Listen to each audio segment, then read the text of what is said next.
This is the beginning of Esoteric Astrology Adventure number 146C, and we're on page 620, and we've been talking about how the will to initiate works through Aries and the will to fulfillment works through Leo.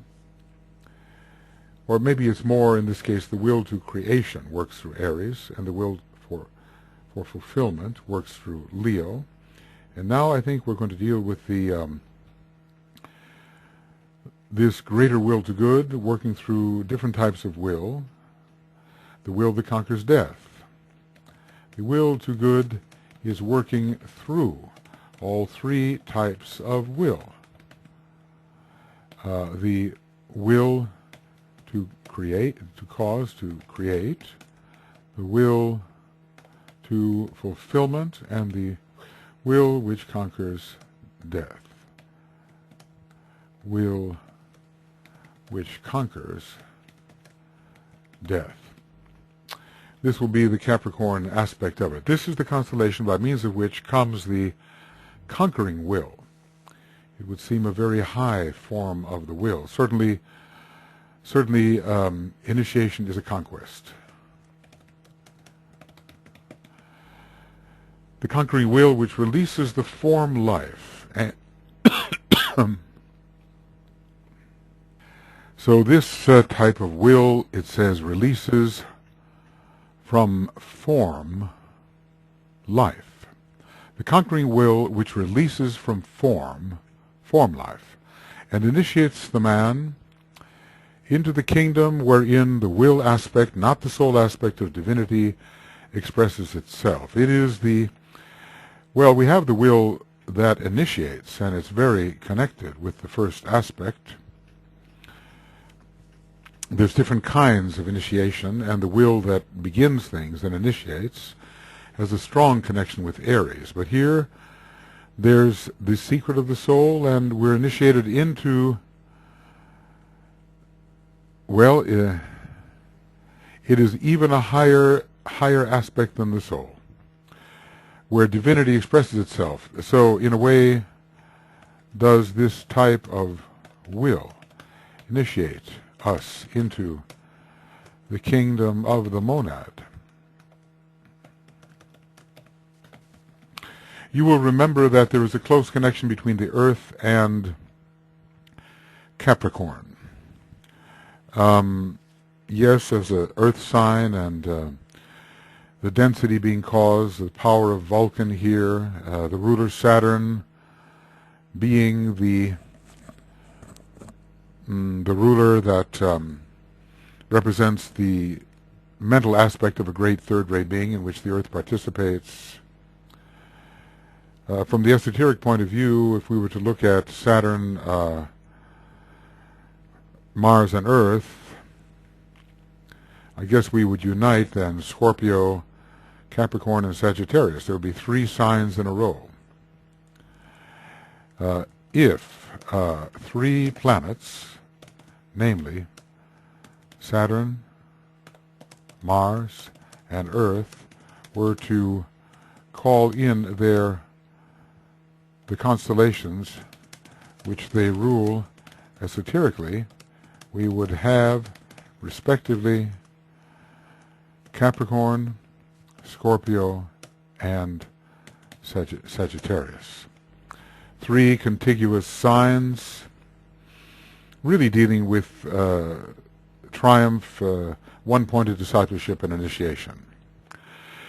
But, of course, Earth and Capricorn are close. Earth is very closely related to Taurus, maybe even more closely related to Taurus. It's interesting through Vulcan how much the connection exists between Capricorn and Taurus, and in that section about, being reinitiated into the Earth, both Capricorn and Taurus were mentioned as energies which could be negatively used to do that. The reason that there is such a close connection between Earth and Capricorn, the reason for this is that Earth provides ideal conditions for this particular type of achievement because it is in the process of transforming from the stage of a non-sacred planet into a sacred planet. So the Earth is a good staging ground for the exercise of the, I'm going to, let's see how it goes here. Will, is it the will that conquers death or the will which conquers death? Will, let's see about this. Will which conquers death. It looks like it's the will which conquers death.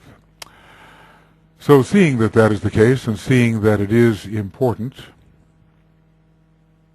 I will put it in the place where you might expect will which conquers death. And we'll do it this way. Will which conquers death. Okay. So we have a great triumph. We need here the exercise of the will which conquers death. We need that kind of exercise because we are so plagued by the by death as negation, suppressing the spirit. Oh no, come. And soul. And this is why Saturn is so powerful a ruler and transmitter to Earth of the dynamic quality of the first-ray power. On what level this occurs, it's hard to say. At first I thought it could have been the soul level. I thought that Saturn could have been transmitting first ray through the soul. But it seems to me that we are being given the soul rulers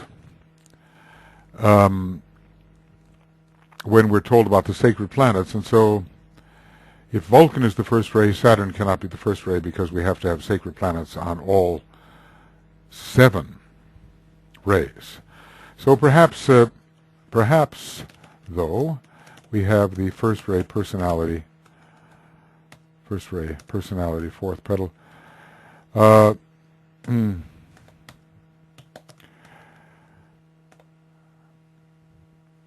First ray personality. So this is very important. We know that Saturn transmits the first ray because of the Great Bear Leo Saturn Shamballa lineup. It's just a question of discovering where that may be. And can it be that Saturn is so strong a ruler of the third ray that it has both the third ray soul and the third ray monad? There are people who have that, second ray soul, second ray monad, and maybe some very few, maybe not an incarnation yet, who have the first ray soul, first ray monad. But if we want to have 7 sacred planets who, through their soul rays, cover all the 7 rays, Saturn cannot be the first ray soul, though powerful in the transmission. Because after all, if you think of it, Saturn rules Capricorn, first ray comes through Capricorn, so the first ray coming through Capricorn reinforces the first ray quality of Saturn. And the first ray coming through Leo does the same. Although Saturn is in detriment in Leo, it ends up being a powerful agent of it on a higher turn of the spiral. So this is why Saturn is so powerful a ruler and transmitter to the Earth of the dynamic quality of first ray power. Capricorn, Saturn, Earth, a triangle. And let's just put that down.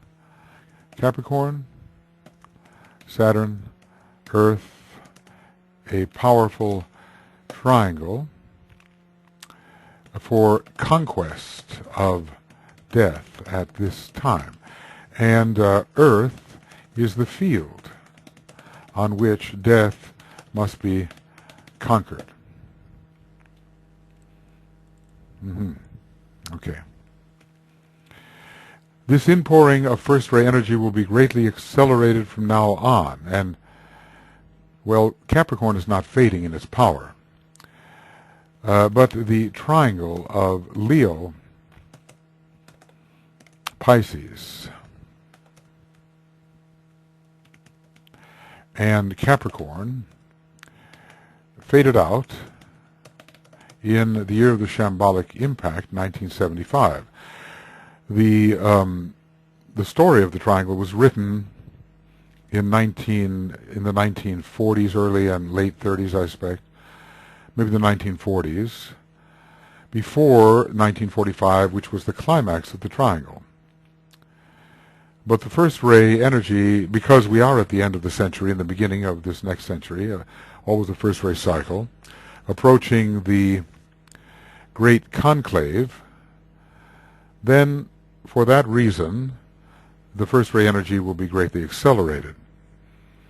And because the energy of initiation is very powerful and the avatar from Capricorn must be intensifying his work, that avatar from Capricorn stays a long time, from the time of the individualization all the way to the time of the Judgment Day, as far as I can understand.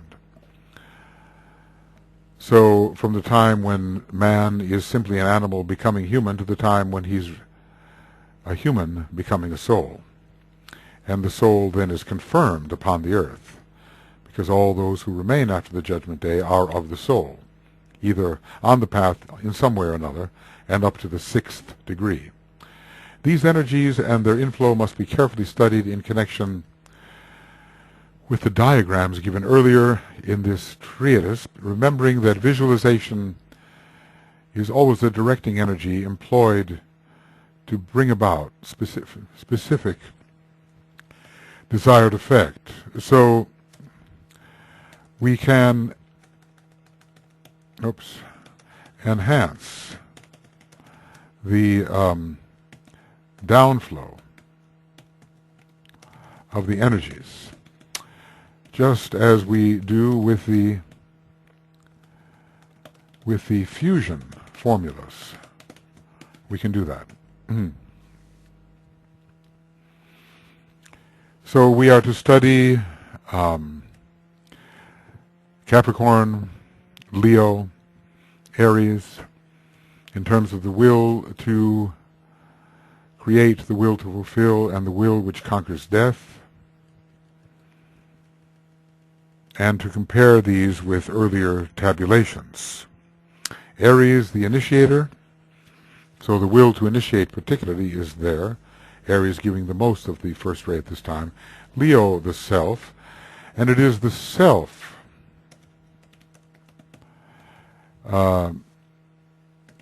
which must become fulfilled through ever greater realization of its nature. And Capricorn, the transfiguring agent. It always is. Even at the 3rd degree, it looked at differently from this. Such are some of the implications in relation to the first ray and humanity. The transfiguring agent, what is that? The transfiguring agent repolarizes the consciousness of man onto the planes of the spiritual triad.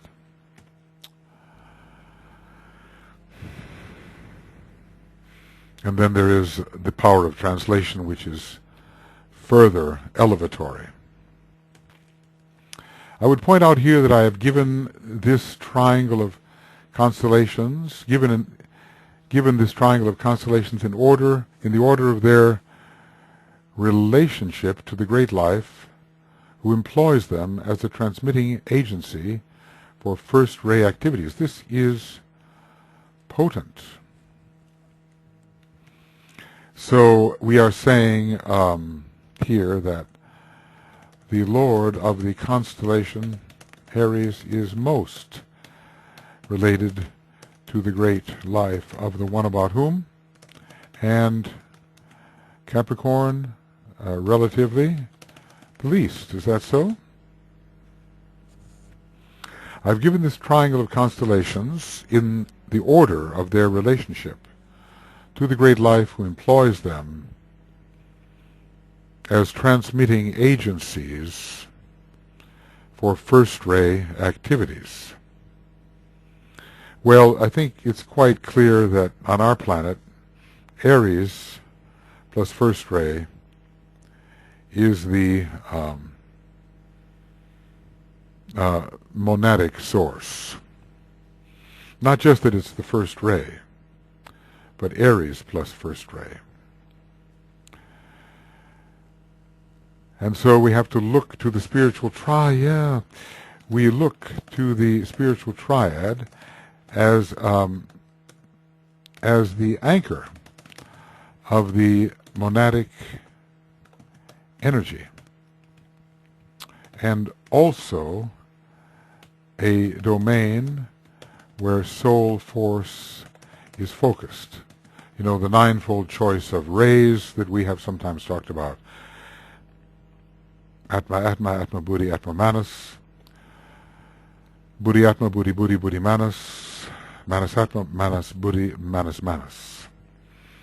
Page 177 of Cosmic Fire. So there's something about Aries which is very closely connected with our particular little Earth and the kind of progress which it has to make now due to the retardation which earlier afflicted it. So in order of their relationship, this is a strong hint. Now, remember we were checking out the order of the chakras when we were looking at the microcosmic inner light chart. Remember that? So, you know, going over here to page 610 again, we had this inner light chart, and we wondered about the order. Sacral and base. Okay, well, sacral, base. We seem to be working from left to right, and oftentimes he does, as in the triangular flow on page 460. He goes from the emanating point to the receptive point to the magnetic point.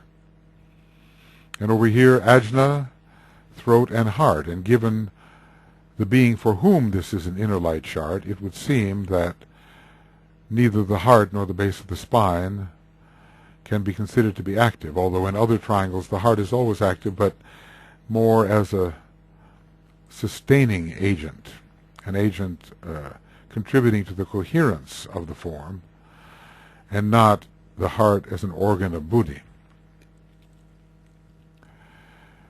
All right. It should also be noted that the reason for this relation is inherent in the nature of the informing lives of the particular constellations. There is a relation to the great life, and the reason for this relation, see, that's what I was talking about before. These constellations, these lords, seem to have an inherent first ray. It could be that in different world periods, different constellations will receive the first ray from still higher sources, but something about Aries, Leo, and Capricorn seems preeminently first ray. Where the change comes in is in which of the constellations the first ray comes through strongest. In other words, if Aries, Leo, Capricorn is the triangle in revolution, Aries is at the top now. What will be at the top next? Will it be Leo? Will it be Capricorn? In terms of our Earth, Capricorn is most important because it is the initiator for our earthly planet. But one day it will be Aries when the elevation of man is equivalent to the 7th initiation in the 7th round, probably on this chain. I think on this chain. So then will Aries have to be at the top of the triangle once again? Maybe these revolutions occur with every precessional age. Maybe something special happens again at the end of every 25,000 years, or 920 if we take 2160 as the duration of a precessional age. We could, because it's so related to 432, which is your basic figure for the yugas, as we have discussed. There's that footnote on page 39 of Cosmic Fire, which we should, be aware of. It should also be noted that the reason for this relation is inherent in the nature of the informing lives of the particular constellations. There's something in them, in this case, which is inherently on the first ray. They are themselves expressions of the will to good, and therefore constitute the line of least resistance for the dissemination of first-ray energy throughout our solar system. So, the lords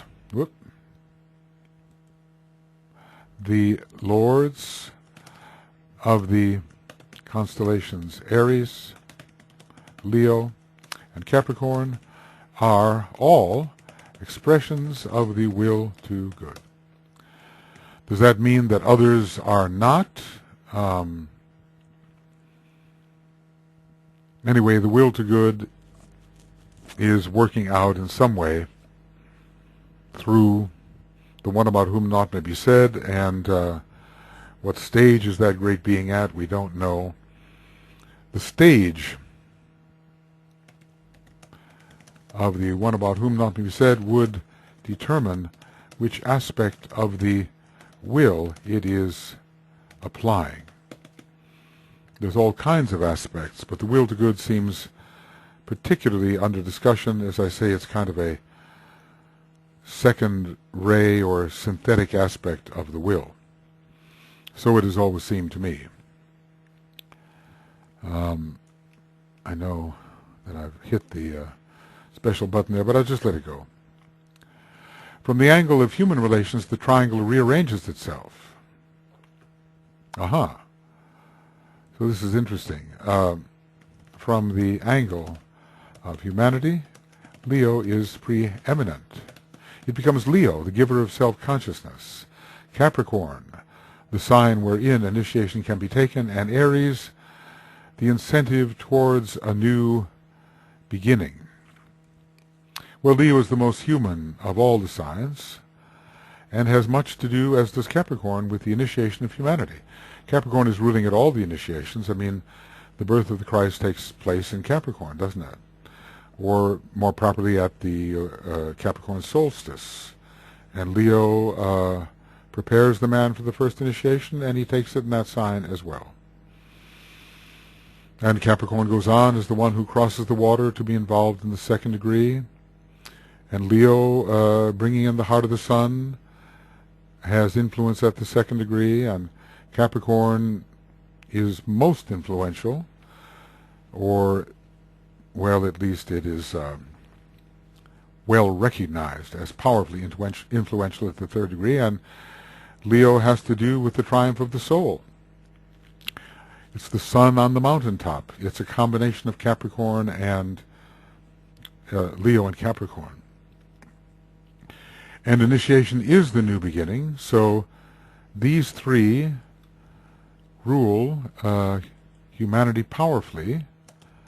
These three rule the movement of humanity towards initiation. In the understanding of the significance of the distinction between, this is the, well, why did he put it here? But this is that great statement that I've quoted many times. Constellations as galaxies of stars, and signs as concentrated influences. So let's see, if we go to 621,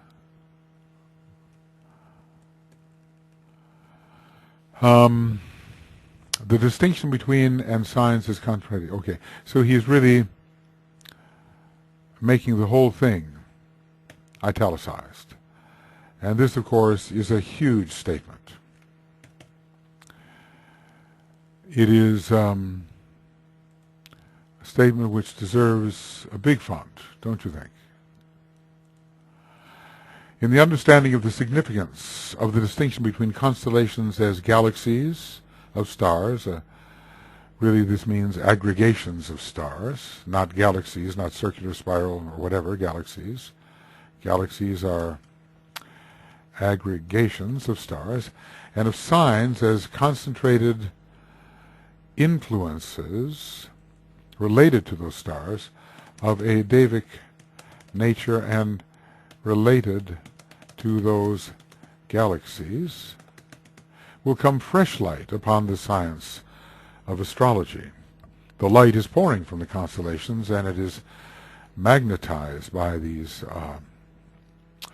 concentrated areas of influence. So humanity, the way it goes, see, he's up here he's talking about the order in which he, DK has spoken of the order in which he names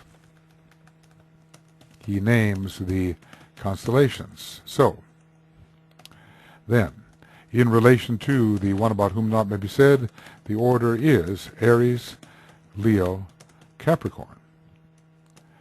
In relation to the being humanity, the order is Leo, Capricorn, Aries. With Leo being the that which humanity must have in order to advance self-consciousness, group consciousness, and consciousness of the One. You can see how often you'd have to reread this in order to let these thoughts really sink in. I've had this book for 45 years, something like that. And I tell you, the copy that I have, wherever it is, probably in storage, you know, many of us have our lives in storage. It's falling apart, absolutely falling apart, because of the work, the wear and tear, and the writing in the margins, and the underlining, and all the rest of it's falling apart. Hope it's not a reflection of my mind. But anyway, in all those years, I don't think it has impressed upon me the importance of some of these statements, and the idea that there are motions which I never detected. So in relation to the being humanity, the order is Leo, Capricorn, Aries, and we have to achieve self-consciousness, a consciousness of unity, and consciousness of the One. So what is the implication here? I know I'm speaking slower now. I don't know if it's just because I'm tired. I don't think so. I think the subject has such gravity to it that one has to be very careful about what one says. Maybe never careful enough. Maybe one word should come out every minute.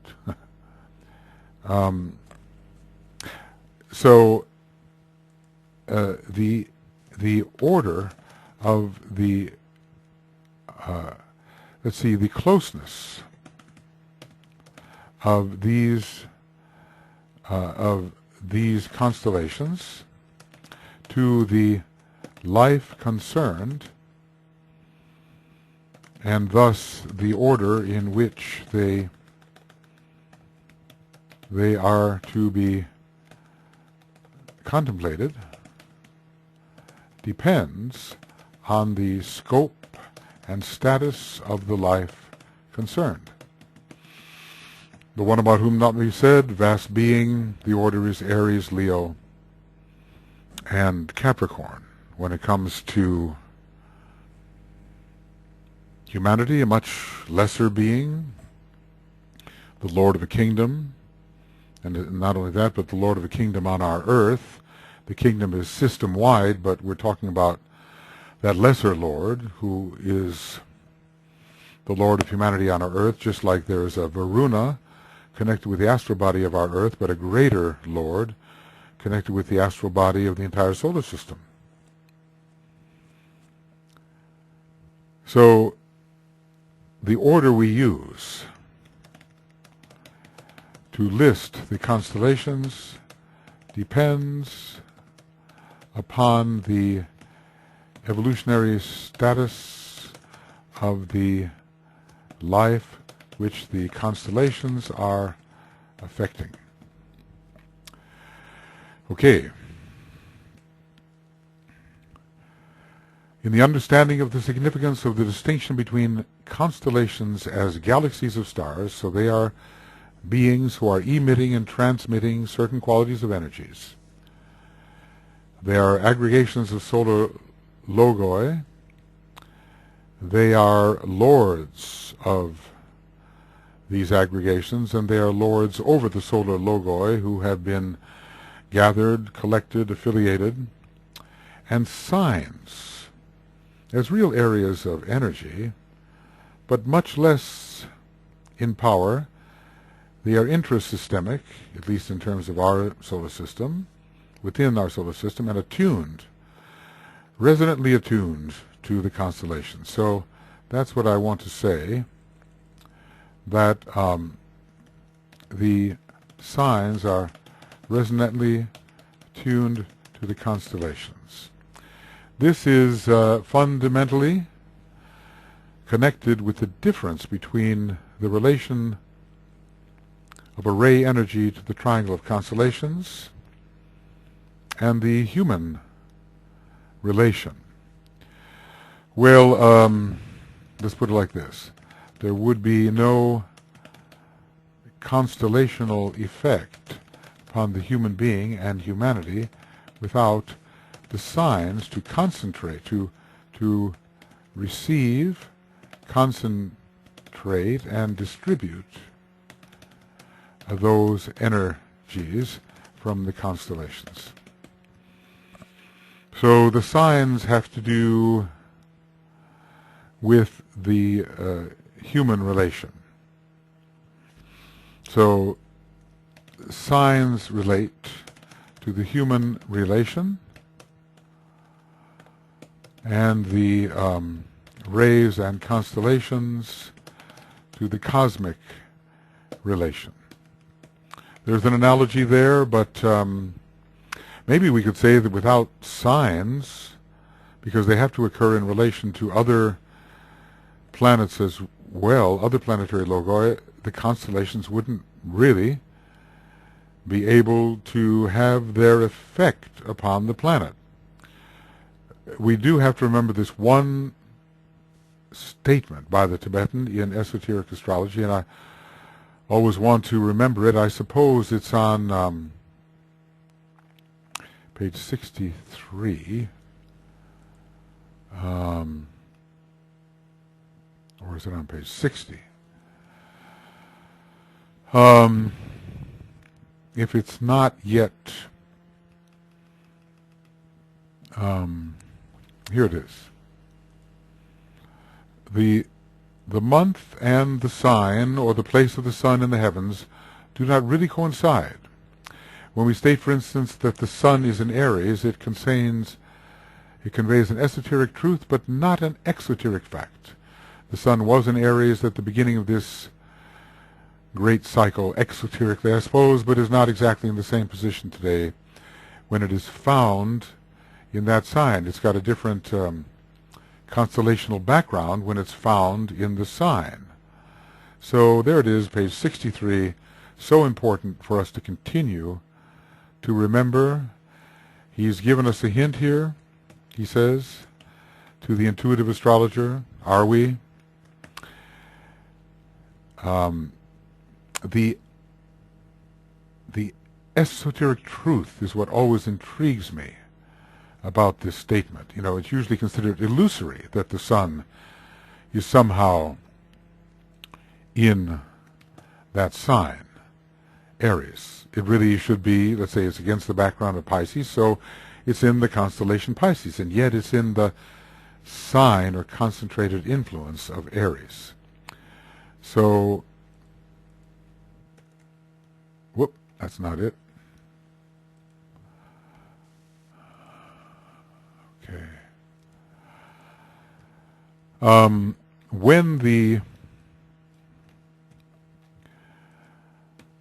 When the sun is in Aries, in the sign Aries, when the sun is in the sign Aries, it is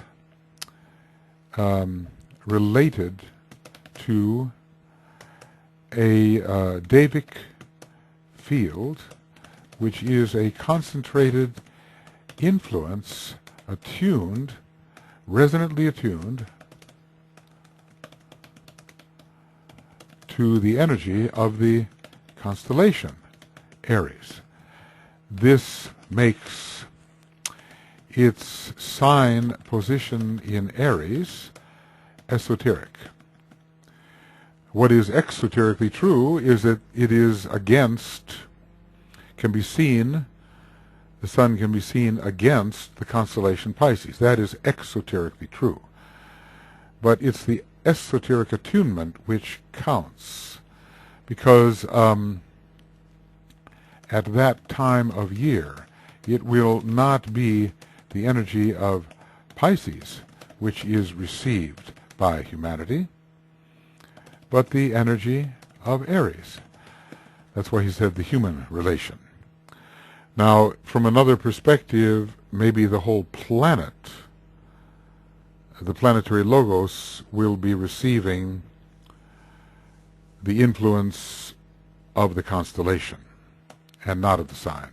Maybe the whole planetary logos will be receiving the influence of the constellation, but not the sign. The sign would appear to apply to lesser lives, and sometimes I've said, when you are a planetary life, then maybe the real sidereal astrology comes into play. I think we have a lot of premature siderealism. The signs are buffers, really. Are buffers for the receipt and distribution of constellational energy. Well, we cannot even yet contact a planet directly. We have these many attuned devas who act as transformers for us to receive the energy. Well, you know, he's really taking us on a cosmic trip here, isn't he? We have to do our best to persist and to hold the large notion of all these interrelated energies. We have to attempt to comprehend them, wrap our understanding around them, and then gradually find the connection between what is happening there and here, and what is happening here and there. But, as it says of the third ray builds a bridge from here to there. How do we say, I'll show you. The third astrological ray, we have the initiate of the second ray. Okay, here it is, I think. Right. The attainment of positivity is the goal of the initiate of the second ray. He who works upon the third ray must reach the path from here to there. And DK sometimes talks about how it is that the third ray type finally finds the path, but he thinks so much about the destination of things and whither everything is going that he gradually sees the reason to have to tread the path from here to there. So first he attempts to see it, and then to go beyond the fence, beyond the pale. How does he say? I mean, as long as I'm searching, I might as well go to page approximately 203, approximately. And the method of approaching the path for the third ray, of approaching the great quest for this ray, is by deep thinking on philosophical or metaphysical lines till he is led to the realization of the great beyond and of the paramount importance of treading the path that leads thither. And of course, when we're talking about astrology, the great beyond is taking shape. It's not too far beyond, because we're still in our local cosmos, and we probably are dealing not more than a couple of thousand light years, which is like nothing. But still, for us, it's the great beyond, and the need to tread the path thither, toward it. We begin to have an intimation of the great world. We leave the maze, and we may be hesitant to do the metaphysical thing. Oftentimes the third ray may not like to leave the realm of the mind and the realm of matter, but to tread this path, we have to. So first, the picture showing us what lies there gives us the incentive to do this. Okay, now we've finally gotten off the first ray in terms of the will, right? That has taken a little doing.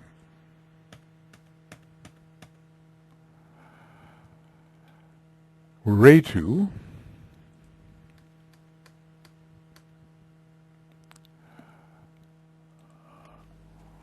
through Gemini, Virgo, working through the medium of 5 planets.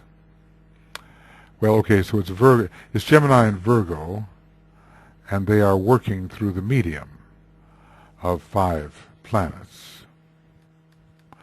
And not to forget Pisces as well. Probably there is a better way of arranging this tabulation. Right now it looks a little sloppy. But we are at the point here at 6:23.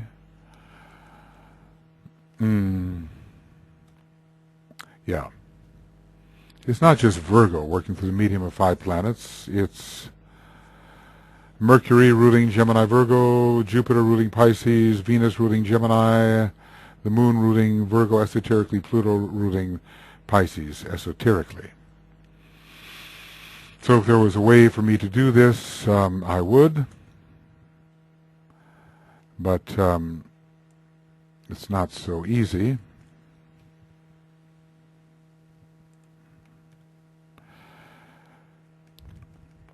Well, that's good enough. This line of distribution, if I may so express it, is related to the will which produces inevitable union. So the first, okay, not there. All that we have here discussed previously, all that we have discussed in relation to Aries, Leo, Capricorn, relates to the will to initiate. Will to initiate. He uses this in different ways. Sometimes it seems that it's only connected with Aries, but in general it's connected with all of the first ray. The next type of will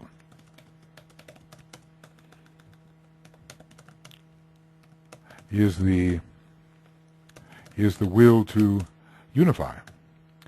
So it is related to the will which produces inevitable union. And of course, in a way, it's related to the will to fulfillment, because through union and following upon that synthesis comes the fulfillment. Okay. At-one-ment and synthesis through the power of attraction based on the power to see the vision. You cannot separate the idea of the first ray, the second ray, from the vision. So it is the will which produces inevitable union, at-one-ment, synthesis through the power of attraction based on the power to see the vision. I think I have an idea there. We see the vision, and we sustain the magnetism. Well, I'll put it down. We see the vision and sustain the magnetism until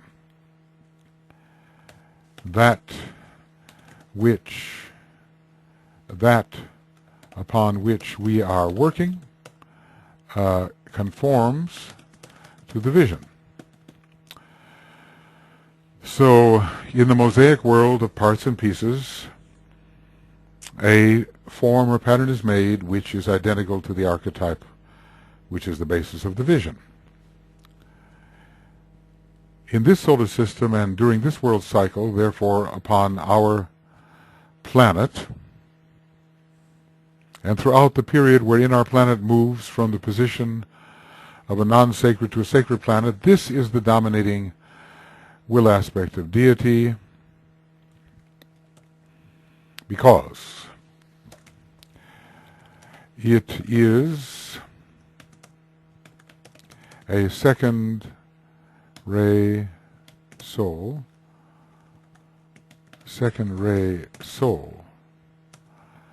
which is emerging on our planet.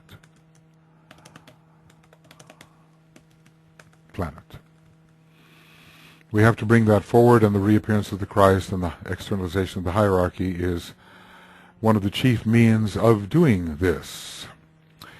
It is the energy with which our planetary logos is preoccupied. We are said now to live upon a predominantly second ray planet, as if our major ray at this time is the second ray. We are told this in one of the references. Usually it's the third ray that we discuss as the ray of our planet, and we have much to overcome in relation to the third ray and cosmic evil and its relation to the third ray and so forth. But the second ray is the major ray of our planet. It is that which has brought the hierarchy into being. And what was it? It was, remember this, that it was Scorpio, Sirius, Mars, which brought the hierarchy into being. So, plus now, the will to unify. It is that which brought the hierarchy into being under the impact of the Shamballa or first ray force. The will to unify operated under the will to initiate. It is, however, with hierarchical energy that humanity is, at this time, preoccupied. In my use of the word preoccupied in connection both with the planetary logos and humanity, you will find indication of a growing response between the two centers, Shamballa and humanity. Because the hierarchy under the impact of Shamballa, well, let's say the hierarchy was brought into being under the impact of the Shamballa force.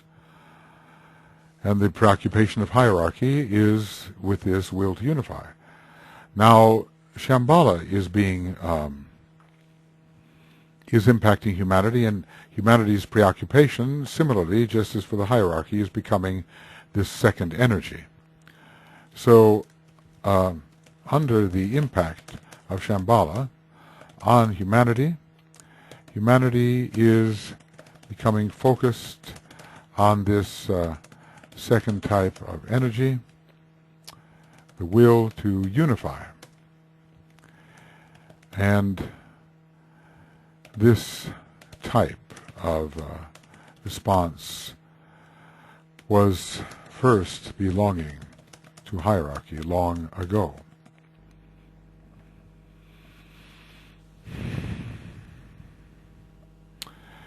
So, preoccupation with the soul ray energy of our planet. Let's say that hierarchy is now preoccupied with the soul ray energy of our planetary logos, and humanity is becoming so under the influence of hierarchy, the teaching of hierarchy. All right. Well, we've seen the arrows and the triangles, and there is a growing response between humanity and hierarchy. Shamballa is attempting to invoke, well, it is invoking humanity and attempting to evoke it through that invocation, and humanity is just now, through the new group of world servers ruled by Taurus, as is Shamballa strongly, beginning to invoke Shamballa. Anent this ray energy, the esotericists of the world know much, and this for three reasons. The emphasis of all the teaching given out during the past 350 years has been upon it. So let's look at 350, and we'll say starting around the year 1600, or a little earlier to 1575, when the second ray energy on its racial cycle came into focus. So that is from when this was written, 1940. Go back 350 years, you get into the 1590s, pretty close to 1575 when that cycle began. We have not been taught particularly on the first ray. Spirituality has been associated with the second ray, and religion with the sixth ray. So why is this, why do we know so much? Why, as esotericists in training, do we know so much about this energy? Because two great exponents of this ray energy are the two best-known world teachers and saviors, both of them teachers and saviors, from the human point of view, in both the East and the West, the Buddha and the Christ. And we could say that maybe, from another point of view,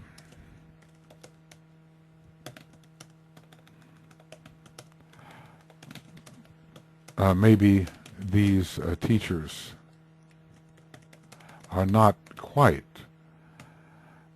the best known.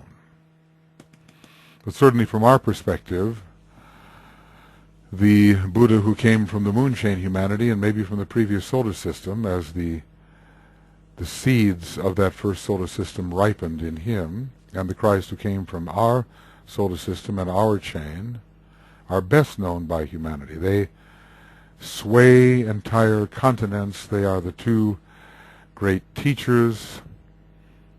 Lately there is an attack on their work, and the attempt to substitute another teacher, a lesser teacher, though a teacher, for their teaching. But from the hierarchical perspective, that cannot work out. At least it must not. The two masters who have attempted to awaken humanity in the West to a realization of the hierarchy are the masters Morya and K.H., the two working in closest relation and expressing first and second ray, who have attempted to awaken humanity in the West to the realization of the hierarchy. Now that one of my friends told me about something in the Mahatma letters just recently, where for the first 7 years of the Theosophical Society, an experiment was underway. It was to see, with the founding of the Theosophical Society, whether the true esotericism could be brought closer to humanity, with Master M and Master K.H. being very insistent on trying, and other masters thinking it was not wise. And I'm sure Master D.K., who was also there for the writing of the Secret Doctrine and the founding of the Society, taking his mastership in 1875, was also part of that picture. So let's just say Master D.K.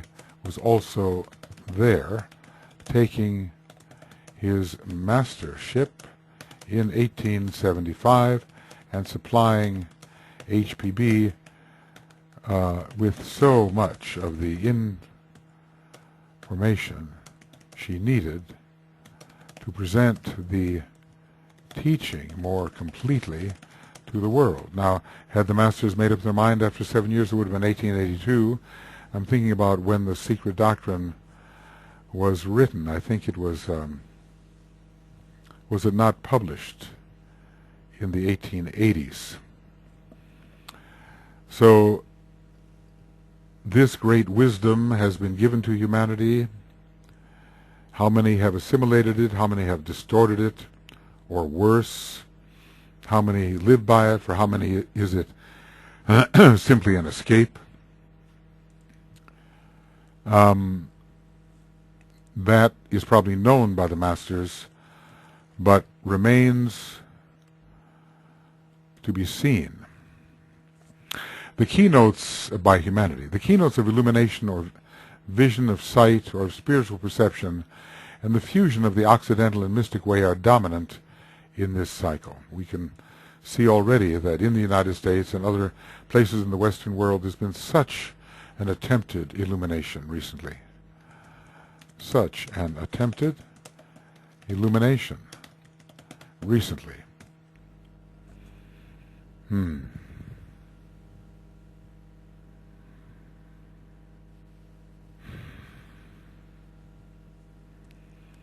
The fusion of the East and West, the fusion of the Buddha and Christ, the enlightenment, the illumination, the Satori, the divine vision, these spiritual perception, intuitive perception, these have been the main themes, not the first ray theme, no, not that.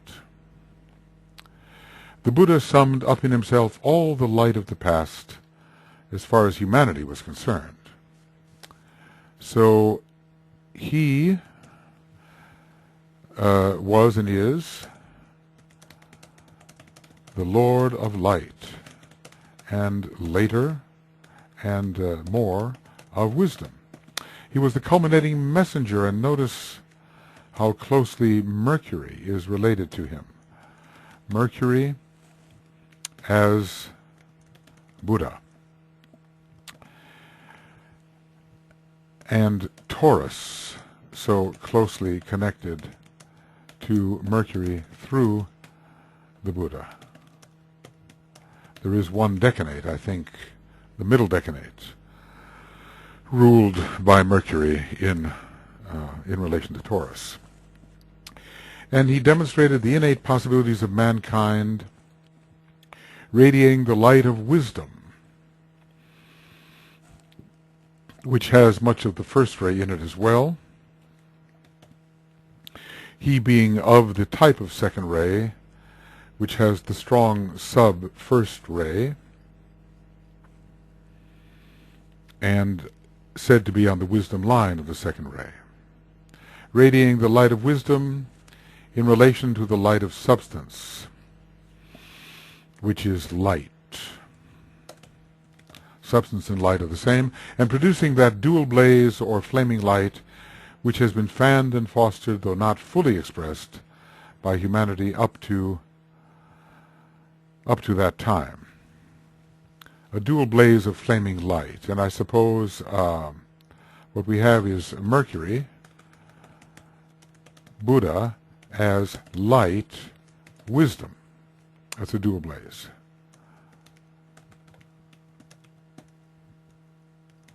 He came forth as the flower or fruition of the past, and it could have even been the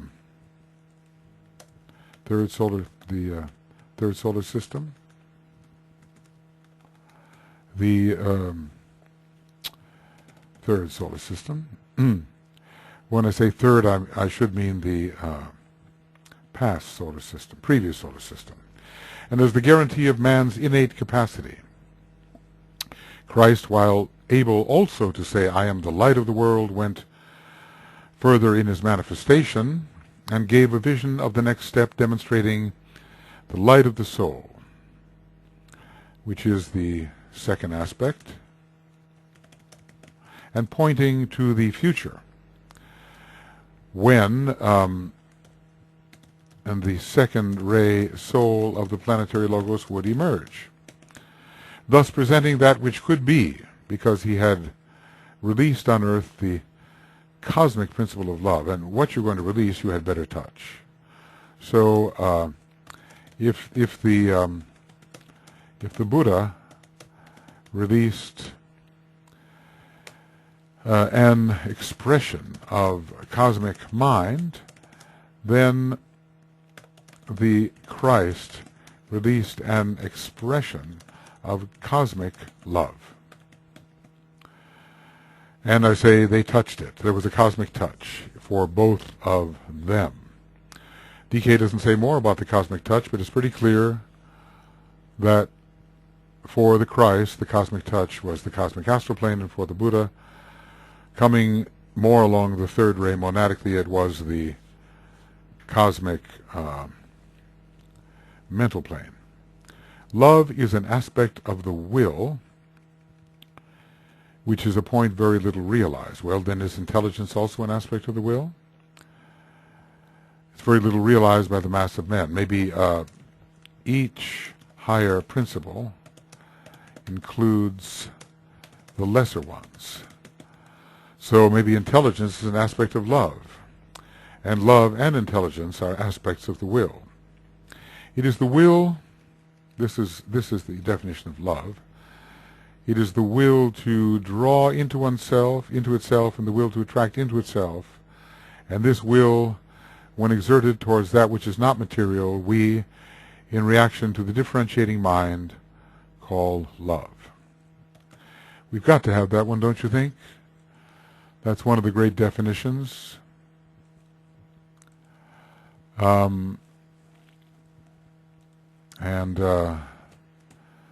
What page is it? 623. So we'll just say here, love, an excellent definition.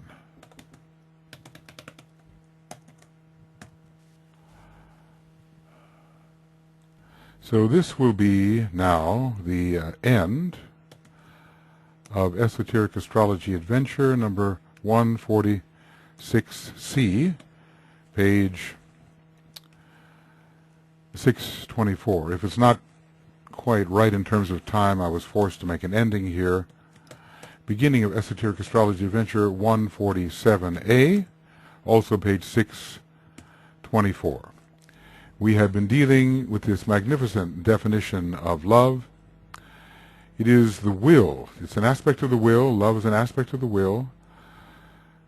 All the lesser aspects, second aspect is an aspect of the first, and the third is an aspect of the first and the second. That's one way of looking at it. It is the will to draw into oneself, or the will to attract into itself, to draw into itself or attract into itself. And this will, when exerted towards that which is not material, we, in reaction to the differentiating mind, call love. The power to draw into oneself must dominate, we're told. The love of love must dominate. The power to draw unto oneself must dominate, but into the world of forms, that power must one day fail to penetrate. So this is in Esoteric Psychology 2. Love, dominate, form. The love of love must dominate, not love of being loved. The power to draw unto oneself must dominate. But into the worlds of form that power must one day fail to penetrate. This is the first step towards a deeper search. So what we have here on page 355 in Esoteric Psychology 2 is something very related to what is said. This is Esoteric Psychology, EP2, 355. Very related to the idea that when this power to draw into itself does not reach into the material, it is called love. All right, friends, I'm going to, or rather forced to, end this session. I'm fairly close. I'm fairly close to being on time, just a little bit over. And we will pick up on 147A. Page 624, we have only 11 pages left for the actual book per se. But it's heavy going here at the end. And of course, we really have to ponder this in the most excellent antichironic use of the abstract mind and the intuition. At least this will get us started. Some of us have avoided this part of the book maybe for a long time. And some of us occasionally resurrect it, bring it out, and try to make sense of it. But for right now, we're entering into it in a serious way. And then we'll carry on from here. Okay. See you soon. Bye-bye.